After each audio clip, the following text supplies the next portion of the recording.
حنیف اتمر یو پیاوړی نوماند دی خو د امریکا بشپړ ملاتړ له ځان سره نه لري.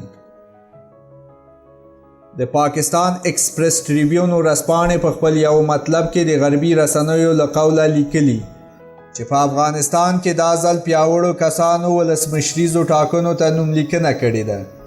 ورځپاڼه وایي په دې ډله کې یو پیاوړی نوماند حنیف اتمر دی چې قوي ټیم یې جوړ کړی دی خو د امریکا بشپړ ملاتړ له ځان سره نه لري. رسنۍ د ځینو ډیپلوماتیکو سرچینو له قوله لیکي په افغانستان کې ولسمشرۍ ته د رسیدو لپاره د امریکا ملاتړ لرل مهم دي.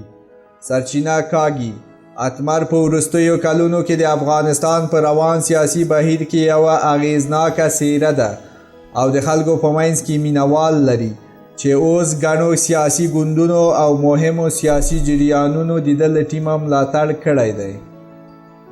مننه چې د ویډیو تر پایه مونږ سره وئ. مهرباني وکړئ د افغانستان ایکسپریس چینل سبسکرایب کړئ تر څو زموږ راتلونکي ویډیوګانې له لاسه ور نه کړئ.